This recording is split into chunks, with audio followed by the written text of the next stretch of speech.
Welcome, fellow travelers of Middle-earth, to another deep dive into the hidden corners of the Professor's vast legendarium. Before we begin tonight's journey, I'd love to know. Drop a comment and tell me where in the world you're joining us from, and what time it is as you settle in to explore these ancient mysteries. Whether you're listening with your morning coffee in New Zealand, your evening tea in England, or perhaps, like many of our community, you're using these tales to drift off to sleep somewhere across the globe, you're all welcome in our fellowship of lore seekers.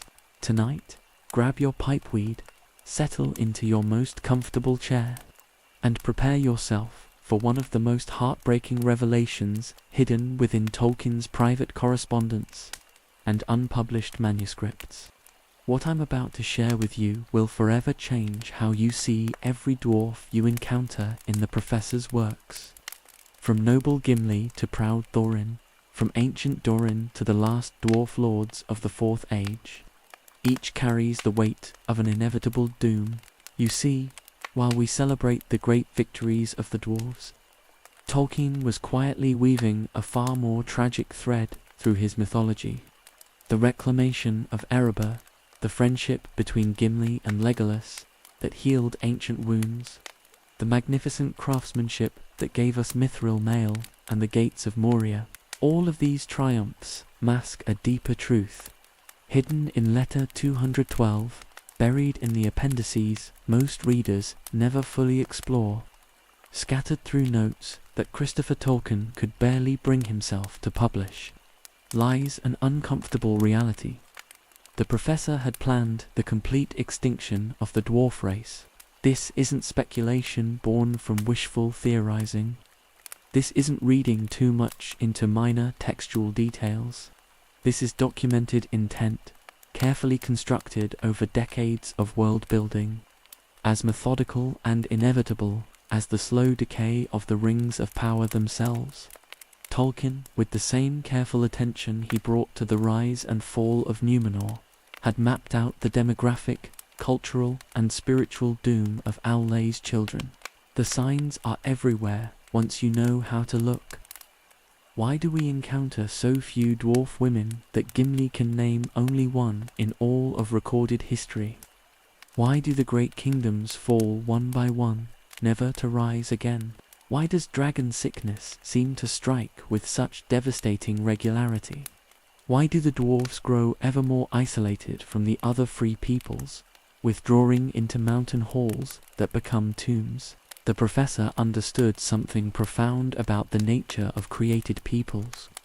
Just as the Entwives vanished, just as the elves must sail west or fade, the dwarves were bound by the very circumstances of their creation to a fate both beautiful and terrible. Aulë, in his eagerness to create children who could love and honor Erebor, had unknowingly woven the seeds of their destruction into their very nature. Over the next hour, we'll explore 10 interconnected reasons why the dwarves were doomed from their first awakening beneath Mount Gundabad. We'll trace the thread from Aulë's unauthorized act of creation through the mathematical realities of their declining birth rates, to the Professor's own notes describing the death of the last dwarf in the late Fourth Age. We'll examine how their greatest strengths became the very mechanisms of their undoing. Their loyalty, their craftsmanship, their love of beauty, all twisted into instruments of decline. Some of you may find this exploration melancholy, and indeed, there's a deep sadness in recognizing the inevitable fate of a people who gave us some of Middle-earth's most heroic moments. But there's also profound beauty in understanding how Tolkien wove even extinction into his grand theme of eucatastrophe. Even ending can serve the greater music of creation. So let us begin this journey together, fellow travelers, into the hidden chambers of dwarf lore, where the echoes of hammers on anvils grow ever fainter, and the shadows grow ever longer in the halls of stone. Our tale begins not with the awakening of the dwarves, but in the timeless halls of creation itself, where Aulë the smith worked in secret, driven by an impatience that would doom his children before they drew their first breath. The professor reveals in the Silmarillion that Aulë created the dwarves in secret, because he was impatient and desired to make beings like himself that he might teach them. This wasn't mere eagerness, it was a fundamental violation of the cosmic order that Ilúvatar had established. The music of creation had no theme for the dwarves. They were, in essence, notes played outside the symphony. When Eru discovered Aulë's unauthorized creation, his response seems merciful on the surface. Rather than destroying them, he granted the dwarves true life and souls. But Tolkien's private notes reveal something more complex. In granting them life, Eru also imposed what he called the correction, a spiritual adjustment that would ensure the music of creation remained intact despite their unplanned existence. This correction manifested in subtle but devastating ways. The dwarves were given fierce independence, but it came with profound isolation. They received incredible skill in craftsmanship, but at the cost of natural harmony with growing things. Most crucially, they were granted strong family bonds, but their birth rates were constrained to prevent them from disrupting the demographic balance Iro had intended for Middle-earth. Consider the theological implications that Tolkien, as a devout Catholic, embedded in this scenario. The dwarves represent beings created outside divine plan, yet still deserving of love and salvation, but their very existence creates cosmic tension. They cannot fully integrate into the world as it was meant to be, yet they cannot be unmade without cruelty. Aulë himself recognized this tragedy. When Eru confronted him, the smith wept and prepared to destroy his children rather than see them exist in defiance of divine will. This moment of willing sacrifice actually saved the dwarves from immediate destruction, but it could not save them from the long-term consequences of their origins. The professor understood that beings created outside the natural order would always struggle against it. Unlike elves, who were part of Eru's original design and could sail to the undying lands, or men who had their own special destiny beyond the circles of the world, the dwarves were trapped in Middle-earth with no clear spiritual destination. This manifested in their famous stubbornness, which wasn't merely cultural but spiritual. They had to fight harder than other races to maintain their place in existence, because that place was never guaranteed. Every generation was, in essence, a small victory against cosmic forces that suggested they shouldn't exist at all. Tolkien's genius lay in making this metaphysical problem feel human and tragic. The dwarves' desperate clinging to tradition, their fierce protection of their few kingdoms, their reluctance to trust outsiders, all stem from this fundamental insecurity about their right to exist. They were cosmic orphans, loved by their creator, but forever uncertain of their place in the greater design. This uncertainty would poison every aspect of their civilization, creating the very behaviors that would eventually ensure their extinction. The most mathematically brutal aspect of the dwarves' doom lies hidden in a single devastating statistic that the professor buried deep in his appendices. Of every 10 dwarves born, fewer than 3 are female. And of those precious few dwarf women, less than half ever choose to marry and bear children. Tolkien reveals in his notes that dwarf women are so rare and so fiercely protected that most other races have never seen one. This isn't cultural secrecy alone. It's demographic catastrophe unfolding in slow motion across millennia. The professor calculated that for a population to remain stable, each breeding pair must produce at least 2.1 children who survive to reproductive age. For the dwarves, this number becomes impossible. The appendices tell us that DS Thorin's sister, was remarkable not for her courage or wisdom, but simply for existing as a dwarf woman known to history. Gimli speaks of dwarf women with such reverence that it borders on the mythical. When he describes them to Aragorn and Legolas, he's not talking about wives and mothers and sisters. He's talking about near legendary figures whose very presence in a clan is cause for celebration. But the crisis goes deeper than mere numbers. Tolkien's private correspondence reveals that dwarf women often choose the path of craft over childbearing. They inherit the same passionate dedication to artisanship that drives their male kin, and many find the slow work of raising children incompatible with the decades required to master stonework, metalcraft, or jewelsmith. The professor understood that this wasn't selfishness, but biological tragedy. The same creative urge that made dwarves the greatest craftsmen in Middle-earth also made them reluctant parents. Their deep love of making beautiful things competed directly with the time and energy required to make new dwarves. Consider the psychological impact on dwarf society. Every birth is precious beyond measure. Every child a miracle that might not occur again for decades. This creates enormous pressure on young dwarves to justify their existence through achievement. The fear of failure becomes existential, not just personal, because there might not be another generation to carry on if this one falters. The isolation of dwarf women also creates dangerous inbreeding within the limited population. Tolkien's notes suggest that by the Third Age, most dwarves could trace their lineage back to common ancestors within just a few generations. This genetic bottlenecking weakened their overall health and made them more susceptible to the dragon sickness that would plague their later history. Most heartbreaking of all, the scarcity of dwarf women meant that love itself became a luxury the race could barely afford. Arranged marriages based on genetic diversity took precedence over personal choice. Romance, when it occurred, carried the weight of species survival. The professor created a people who loved their children more fiercely than any other race, precisely because they had so few of them.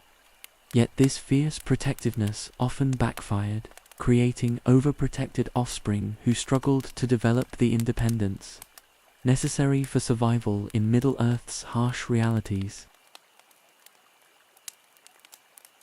The very gift that made the dwarves beloved of Aulë became the instrument of their destruction. In letter 153, Tolkien describes what he calls the craftsman's curse, a psychological compulsion that drove dwarves to pursue perfection in their work at the expense of all other considerations, including the survival of their race. Unlike men, who create to meet immediate needs, or elves, who craft as expressions of their immortal nature, dwarves approached their work with an intensity that bordered on spiritual mania. The professor reveals that this wasn't mere professional dedication, but a form of worship. Each perfectly cut gem, each flawlessly forged blade, each architectural marvel carved from living rock was an offering to their creator, Aulë the smith. But this devotion came with a terrible price.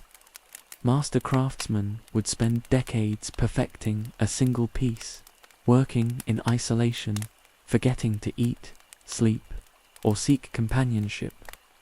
The great works that made dwarven kingdoms famous required such complete dedication that entire generations of potential fathers and mothers disappeared into workshops and mines, emerging years later as masters of their craft, but strangers to their own families. Tolkien's notes describe the phenomenon of craft widows, dwarf women whose husbands became so absorbed in their work that they might not see them for months at a time. Children grew up knowing their fathers only as distant figures who emerged occasionally from forges, covered in soot and speaking only of metallurgy and stone-cutting techniques.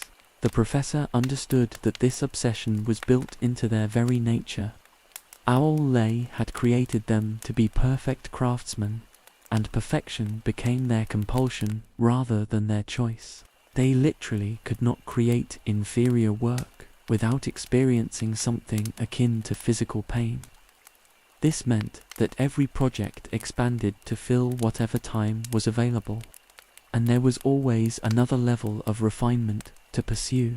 The economic structure of dwarf society reinforced this destructive pattern. Status came not from family size or social connections, but from the quality of one's work. A dwarf who spent time courting or raising children was seen as less dedicated to their craft. The most honored members of society were inevitably the ones who had sacrificed everything else for their art. Consider the symbolism Tolkien embedded in their greatest creation, the Arkenstone. This magnificent jewel took generations to cut and polish, requiring the knowledge and skill of multiple craftsmen working across centuries. It became the heart of the mountain, the symbol of dwarf kingship, precisely because it represented their values. The transformation of raw stone into something of transcendent beauty through application of time, skill, and obsessive dedication. Yet the Arkenstone also became the source of dragon sickness, the supernatural greed that destroyed Thorin and threatened to tear apart the very kingdom it was meant to symbolize. The professor's irony is devastating. Their greatest achievement contained the seeds of their destruction, just as their greatest gift as a people became their greatest weakness. The craft obsession also created profound loneliness that went beyond mere social isolation. Master craftsmen often spoke of their works as their children, and indeed, they had invested more time and emotional energy in creating objects than most dwarves invested in creating actual offspring. In the dusty archives of Minas Tirith, scholars have long puzzled over a disturbing pattern that emerges when mapping the histories of dwarf kingdoms. Every major dwarven stronghold follows an identical trajectory: rapid growth, accumulation of vast wealth, the arrival of a dragon, and ultimate destruction.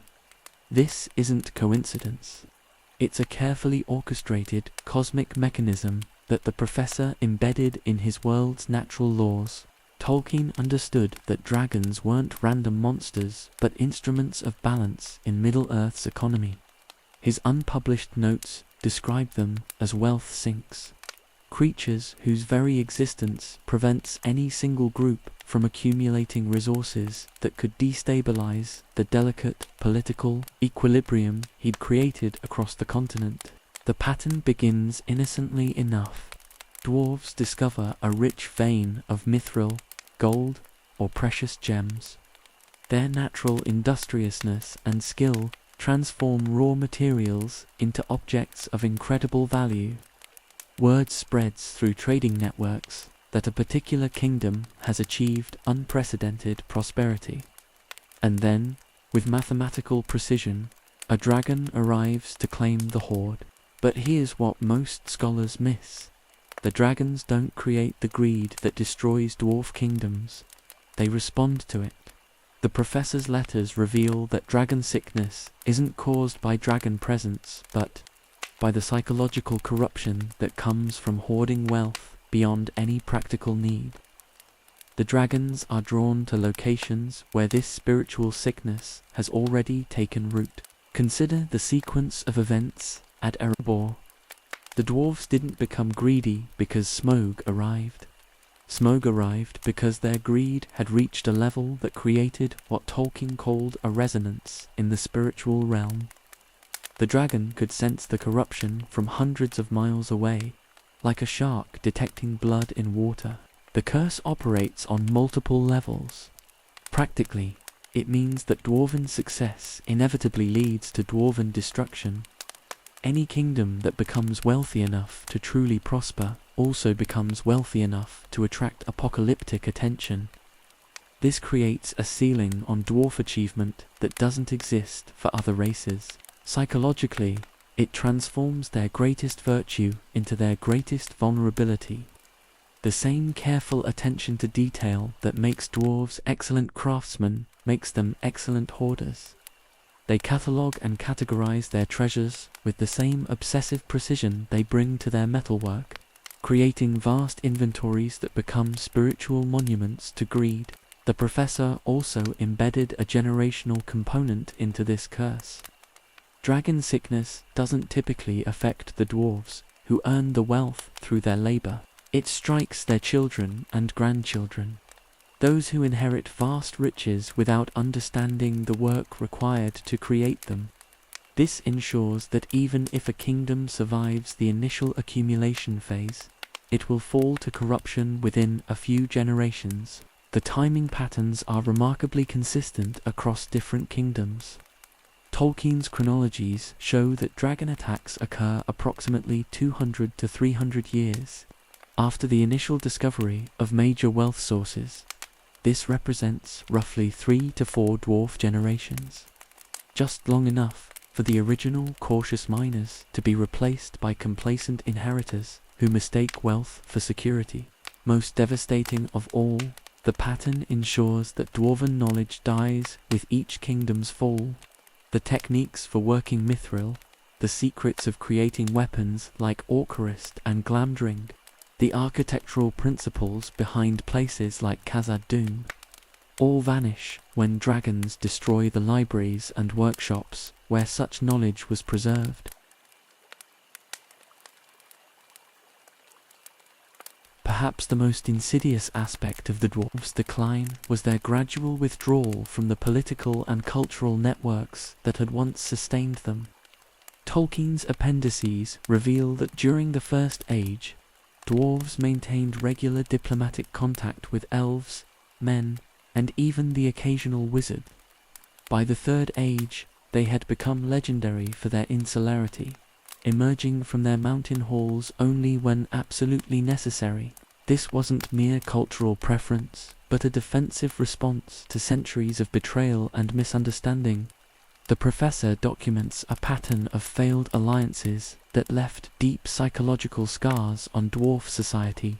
The most devastating was their relationship with the LOTR, which began with mutual respect during the creation of the first great works and devolved into open hostility after incidents like the destruction of Doriath, the sack of the Grey Havens, where dwarves fought alongside the sons of Fuena, marked a turning point in interracial relations.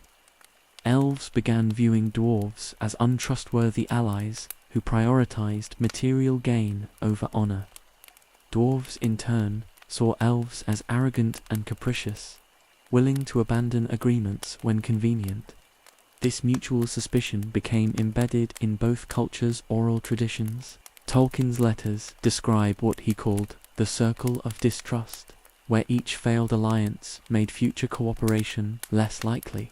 Men proved unreliable trading partners, often defaulting on agreements when political situations changed. Elves retreated to their hidden kingdoms, leaving dwarves to face threats alone. Even the ants, once neutral neighbors, became hostile after deforestation conflicts in the Second Age. The isolation had practical consequences that accelerated other aspects of their decline. Without reliable allies, dwarves couldn't call for aid when dragons attacked. The fall of Erebor might have been prevented if Thrandur had honored ancient treaties, but centuries of cultural drift had eroded those obligations to meaningless formalities. Trade isolation proved equally devastating. Dwarves had always been master craftsmen but poor farmers. Their mountain kingdoms depended on exchanging metalwork for food and other necessities. As diplomatic relationships soured, trade routes closed, forcing dwarves to become increasingly self-sufficient in areas where they had no natural talent. The professor embedded a tragic irony in this isolation. It was often justified. Other races did prove unreliable. Men did break treaties when convenient. Elves did abandon battlefields when dwarf interests conflicted with their own. but responding to betrayal with withdrawal created a spiral where dwarves became less useful as allies, which made other races less interested in maintaining relationships, which made future betrayals more likely. Language barriers deepened the cultural divide. Khuzdal, the secret tongue of the dwarves, became so heavily guarded that even basic communication with outsiders became difficult. Young dwarves grew up speaking only their ancestral language, making diplomacy impossible even when political will existed. The psychological impact on individual dwarves was profound. Generations grew up hearing stories of betrayal and abandonment, creating a worldview where trusting outsiders was seen as naive at best, traitorous at worst. This cultural paranoia became self-fulfilling as dwarf behavior increasingly justified other races' negative opinions. Most critically, isolation meant that when existential threats emerged, dwarves faced them alone, without the combined strength that had once allowed them to triumph over seemingly impossible odds. The fall of Khazad-dûm represents far more than the loss of a single kingdom. It established a template of catastrophic overreach that would haunt every subsequent dwarf settlement, proving that even their greatest achievements carried the seeds of inevitable destruction. Moria wasn't just another dwarf kingdom, it was the kingdom, the masterwork that demonstrated what Aulë's children could accomplish when their skills and determination faced no limits. The professor's descriptions reveal a civilization that had achieved something approaching perfection, architecture that married function with beauty, mining operations that extracted wealth without destroying the mountain's structural integrity, and a population that had successfully balanced craft obsession with sustainable growth. The discovery of mithril beneath the Mirrormere should have ensured Moria's prosperity for millennia. This metal, lighter than silk yet harder than steel, represented the ultimate expression of dwarven metallurgy.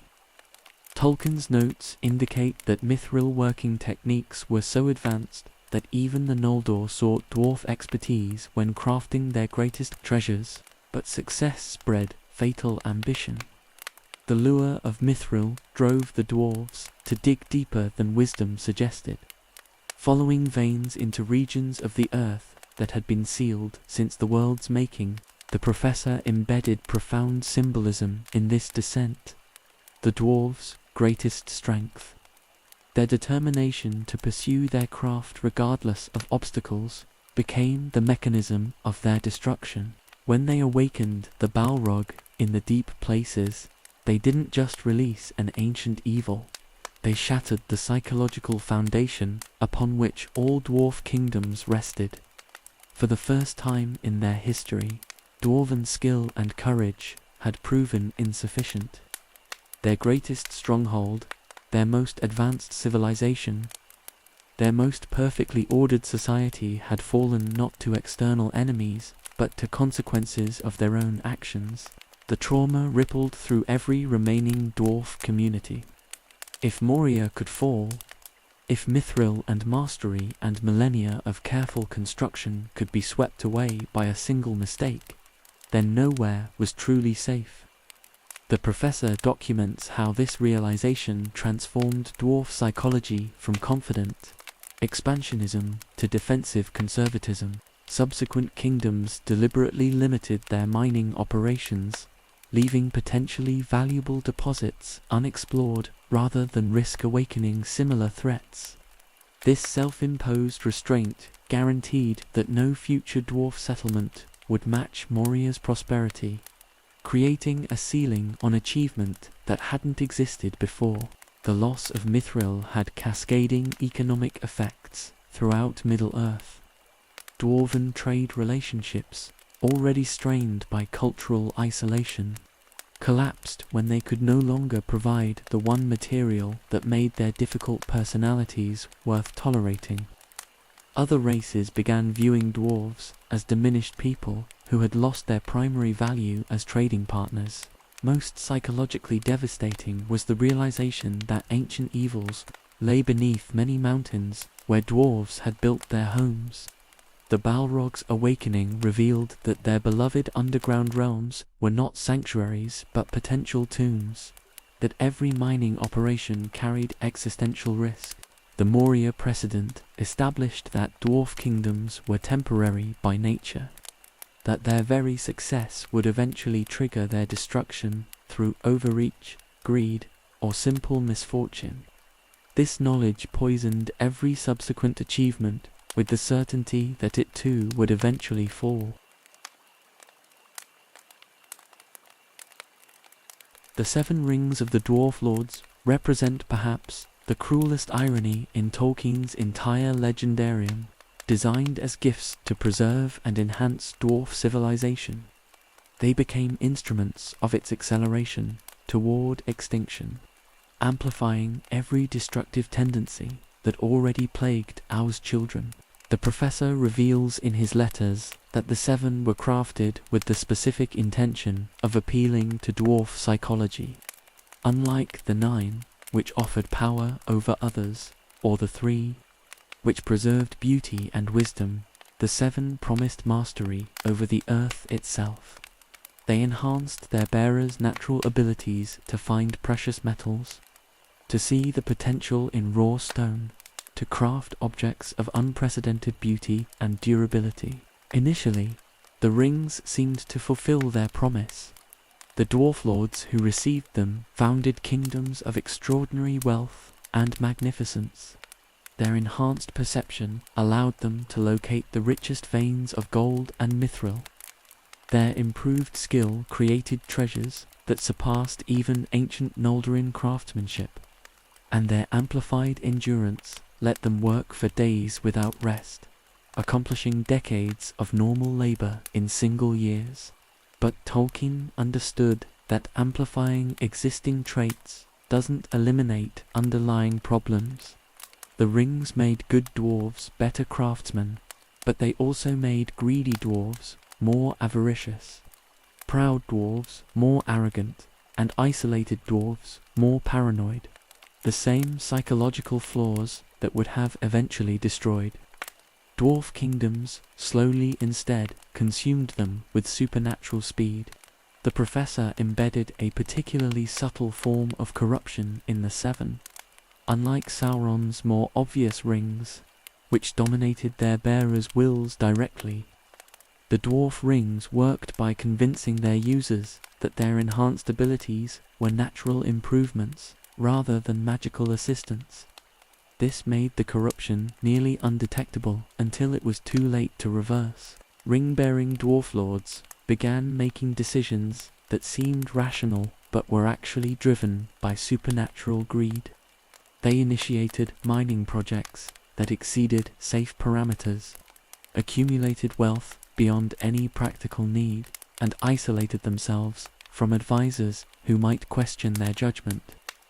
The rings whispered that such caution was weakness, that true mastery required pushing every boundary.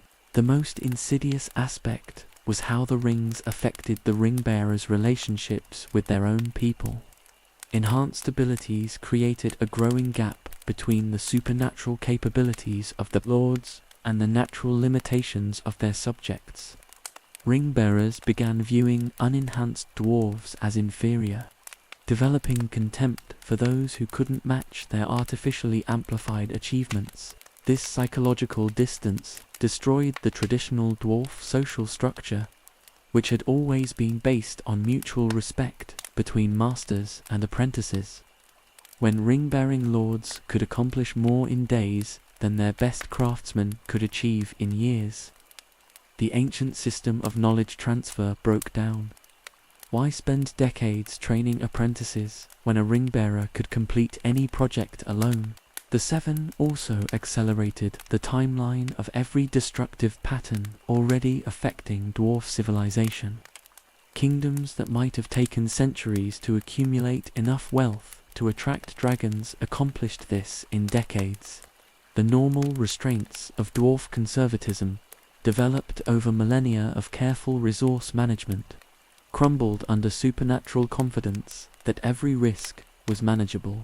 Perhaps most tragically, the rings created dependencies that outlasted their physical presence.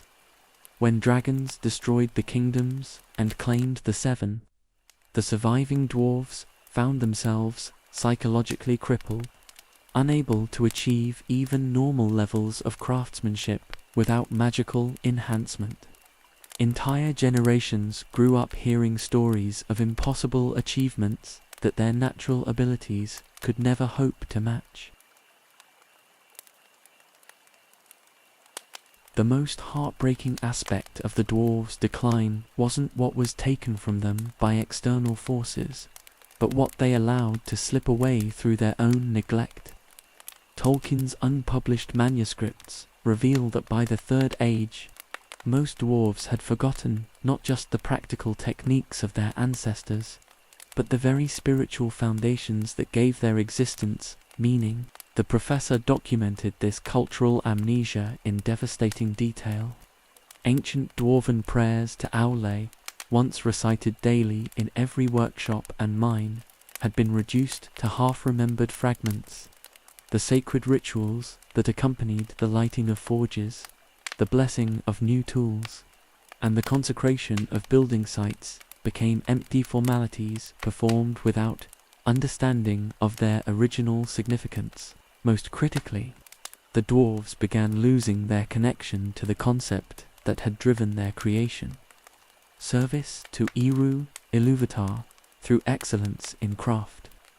The theological framework that distinguished their work from mere materialism gradually eroded, leaving behind only the mechanical aspects of their traditions without the spiritual context that had given them purpose. This spiritual decay had practical consequences that accelerated their physical decline. The ancient dwarven techniques for working mithril, for example, weren't simply metallurgical processes, but sacred rituals that required both technical skill and spiritual preparation. As the religious components were forgotten or dismissed as superstition, the quality of dwarven metalwork began deteriorating. The professor embedded this knowledge loss in the very structure of dwarf society. Traditional apprenticeship systems had always combined practical training with cultural education, ensuring that young dwarves learned not just how to work stone and metal, but why such work mattered in the cosmic order. As master craftsmen became increasingly obsessed with their individual projects, they stopped taking apprentices, breaking the chains of knowledge transmission that had preserved dwarf wisdom for millennia. Libraries and archives suffered systematic neglect during this period. The same cultural priorities that elevated individual craftsmanship above community building led to the abandonment of collective memory projects. Ancient histories, genealogies, and technical manuals were left to gather dust, while their authors pursued more immediately rewarding personal achievements. Language decay compounded these losses. Classical Khuzdel, the formal dialect used for religious ceremonies and technical documentation, became the province of a few elderly scholars rather than living knowledge shared by the entire community. When these scholars died without properly training successors, entire categories of traditional wisdom died with them. The irony was profound. A people created to be repositories of crafting knowledge gradually became unable to replicate their ancestors' achievements. Each generation found themselves slightly less capable than the previous one, not through lack of natural ability but through the accumulated effects of cultural discontinuity. Perhaps most tragically, the dwarves lost their understanding of their own creation story. The profound theological implications of being made outside Eru's original plan. The meaning of Aulë's sacrifice and Eru's mercy. The cosmic significance of their role as bridges between material and spiritual realms. All faded into vague legends rather than living truths that shaped daily decisions. Without this foundational knowledge, Dwarves became increasingly unable to navigate the spiritual challenges that had always threatened their existence, leaving them vulnerable to corruption and despair. Behind the cultural and spiritual factors driving dwarven decline lay a brutal mathematical reality that Tolkien calculated with the precision of an actuary. His private demographic charts, hidden in manuscripts that Christopher barely referenced, reveal population models that make extinction not just likely but inevitable within a specific time frame. The professor began with conservative estimates based on canonical information.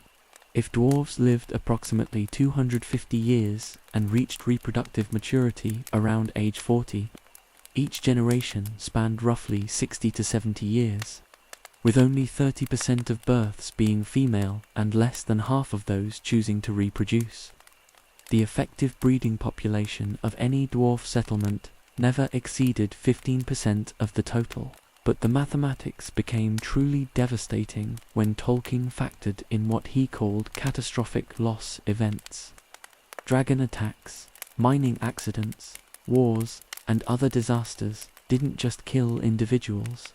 They disproportionately eliminated entire family lines. When Smaug destroyed Erebor, he didn't just kill dwarves. He eliminated centuries of accumulated genealogical diversity from the gene pool. The professor's calculations show that dwarf populations required at least 10,000 individuals to maintain genetic viability long term. Yet, by the Third Age, no single kingdom approached this threshold. Even at its height, Erebor housed perhaps 3,000 dwarves. The Iron Hills, Dain's stronghold, supported maybe 2,000. The scattered settlements throughout the Grey Mountains and Blue Mountains contained mere hundreds each. Migration patterns worsened the demographic crisis. Young dwarves, seeking opportunities in declining kingdoms, concentrated in major settlements, leaving smaller communities to die out from simple abandonment. This created a feedback loop where surviving populations became increasingly centralized and therefore more vulnerable to single catastrophic events. Tolkien's mortality tables reveal another hidden factor. Dwarf lifespans were decreasing. Environmental stresses, inbreeding, depression, and the psychological trauma of repeated kingdom failures reduced average longevity from the 300+ years documented in the Elder Days to barely 200 years by the late Third Age. This acceleration meant that generations turned over faster, but with fewer offspring per generation. The professor also calculated what he termed cultural death rates, the percentage of each generation that abandoned traditional dwarf society entirely. Some integrated into human communities, others became wandering traders, still others simply disappeared into the wild. These weren't deaths in the biological sense, but represented permanent losses from the reproductive population. Most chilling of all, Tolkien's projections showed specific tipping points where recovery became impossible. Once the total dwarf population fell below 5,000 individuals scattered across multiple isolated communities, the mathematics indicated that extinction would occur within 400 to 500 years, regardless of any cultural or technological improvements. The chronologies suggest this threshold was crossed sometime around Third Age, 2800, making the War of the Ring essentially irrelevant to long-term dwarf survival. Even Gimli's friendship with Legolas, even the successful restoration of dwarf-elf relations, even the prosperity that followed Sauron's defeat, could not overcome the demographic mathematics that had been building toward this conclusion for centuries. The professor's final calculations, written in margins so small they required magnification to read, estimated the death of the last dwarf in approximately Third Age 3400, roughly 1,400 years after the ring's destruction. making their extinction as inevitable as a mathematical proof. In a folder marked 4th Age and Beyond, that Christopher Tolkien kept sealed for decades after his father's death, lie the most heartbreaking documents in the entire legendarium, detailed chronologies tracking the final centuries of dwarf civilization, complete with population estimates, kingdom closure dates, and ultimately, the death of the last dwarf. Tolkien's timeline begins optimistically. The immediate aftermath of the War of the Ring brought a brief renaissance to dwarf culture. Gimli's elevation to Lord of the Glittering Caves, the restoration of trade relationships with Rohan and Gondor, and the healing of ancient elf-dwarf grievances created what the professor called the False Dawn, a period lasting roughly 200 years when dwarf population actually stabilized. But by 4th Age 300, the inexorable patterns reasserted themselves. The professor's notes track the closure of settlements with clinical precision. The Blue Mountain colonies abandoned by the 4th Age 450.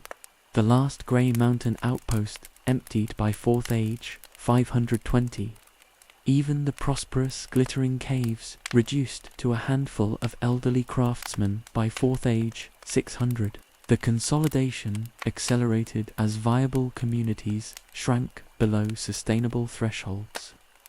Tolkien describes a series of gathering migrations where scattered dwarf families made desperate journeys to join the few remaining strongholds. Many died en route, others arrived only to find their destinations already abandoned, creating a cascade of failed reunification attempts. By 4th Age 800, only 3 settlements remained: a reduced Erebor, Dain's depleted Iron Hills, and, surprisingly, a small community that had established itself in the ruins of Moria, drawn by some inexplicable compulsion to reclaim their greatest lost kingdom. The professor noted this return to Khazad-dûm as deeply symbolic, representing the dwarves' final attempt to reconnect with their origins before the end.